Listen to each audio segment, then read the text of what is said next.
스루야의 아들 요압이 왕의 마음이 압살롬에게로 향하는 줄 알고 드고아의 사람을 보내 거기서 지혜로운 여인 하나를 데려다가 그에게 이르되 청하건대 너는 상주가 된 것처럼 상복을 입고 기름을 바르지 말고 죽은 사람을 위하여 오래 슬퍼하는 여인같이 하고 왕께 들어가서 그에게 이러이러하게 말하라 하고 요압이 그의 입에 할 말을 넣어주니라. 드고아 여인이 왕께 아를 때 얼굴을 땅에 대고 엎드려 이르되 왕이여 도우소서. 무슨 일이냐? 나는 진정으로 과부니이다. 남편은 죽고 이 여종에게 아들 둘이 있더니 그들이 들에서 싸우나 그들을 말리는 사람이 아무도 없으므로 한 아이가 다른 아이를 쳐 죽인지라. 온 족속이 일어나서 당신의 여종 나를 핍박하여 말하기를 그의 동생을 쳐 죽인 자를 내놓으라. 우리가 그의 동생 죽인 죄를 갚아 그를 죽여 상속자 될 것까지 끊겠노라 하오니 그러한즉 그들이 내게 남아있는 숫불을 꺼서 내 남편의 이름과 씨를 세상에 남겨두지 아니하겠나이다. 내 집으로 가라. 내가 너를 위하여 명령을 내리리라. 내 주 왕이여, 그 죄는 나와 내 아버지의 집으로 돌릴 것이니 왕과 왕위는 허물이 없으리이다.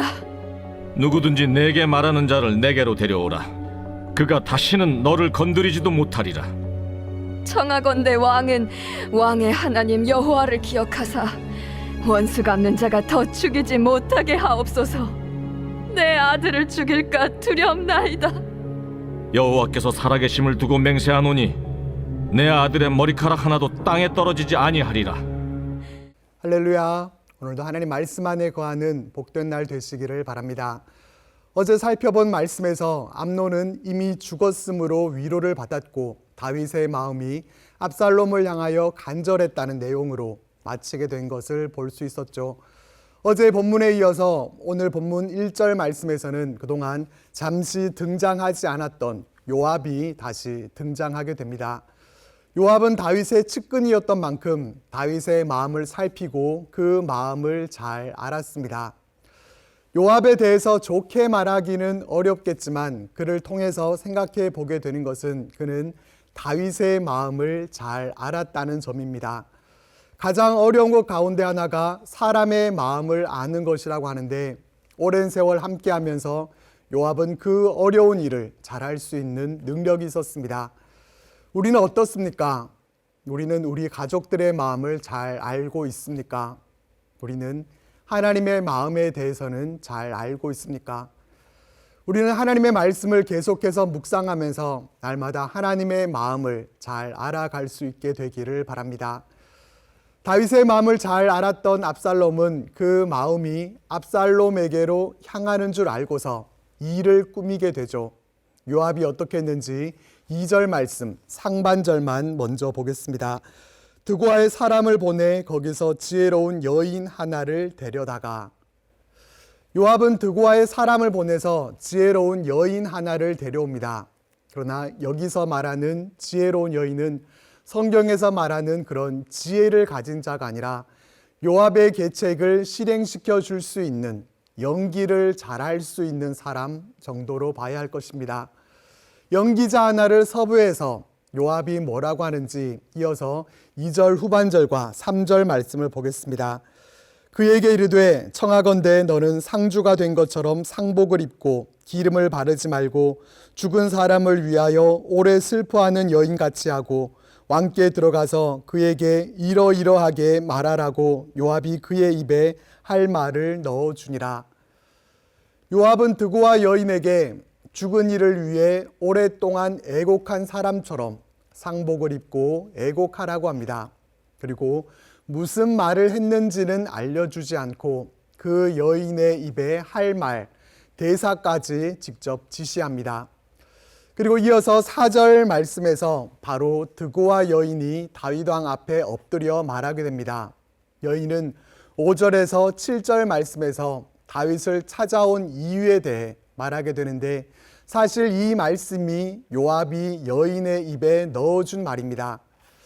여인이 한 말을 요약해 보면 자신은 과부이고 두 아들이 있었는데 한 아들이 다른 아들을 죽였고 살인을 저지른 아들을 사람들이 죽이려 해서 자신의 모든 아들을 잃게 되었다는 것입니다. 아주 똑같은 상황은 아니지만 요압은 다윗이 처해 있는 상황을 빗대어서 이렇게 이야기를 꾸몄습니다. 이 문제에 대해서 곧바로 판결하기란 쉽지 않은 일입니다. 살인을 고려하면 사형이 맞습니다. 하지만 약자에 대한 보호에 대한 부분을 생각하면 사면이 맞습니다. 판결이 단번에 내리기 쉽지 않기에 다윗은 내 집으로 가라. 내가 너를 위하여 명령을 내릴 것이다. 이렇게 말하면서 일단은 드구와 여인을 집으로 보내려고 합니다. 하지만 여인과 다윗의 대화는 좀 더 이어지죠. 10절에서 다윗은 이렇게 말합니다. 왕이 이르되 누구든지 내게 말하는 자를 내게로 데려오라. 그가 다시는 너를 건드리지도 못하리라 하니라. 11절에서는 또 이렇게까지 약속을 합니다. 여호와께서 살아계심을 두고 맹세하노니 내 아들의 머리카락 하나도 땅에 떨어지지 아니하리라. 요압은 다윗이 어떤 사람인지를 잘 파악하고 있었습니다. 이를 꾸민 것도 다윗이 어떻게 판결을 내릴지 이미 내다보면서 한 일이었습니다. 요압은 다윗이 분명 살인을 저지른 아들을 죽도록 하지 않을 것을 알았습니다. 다윗이 그를 살리는 쪽을 선택할 줄 알고 계략을 꾸몄던 것이고 요압의 예상은 적중했습니다. 다윗은 여인과 비슷한 입장에 있었기 때문에 강한 연민을 느낀 것이죠. 요압은 이렇게 자신의 뜻을 이루기 위해서 인간적인 방법을 동원하고 있는 것을 보게 됩니다. 자신이 압살롬을 돌아오게 한다면 후에 압살롬이 왕이 됐을 때 자신의 공로를 인정받을 것이라는 계산이 그에게 있었을 것입니다. 그래서 사람을 동원하고 거짓으로 일을 꾸미는 모습을 보게 됩니다.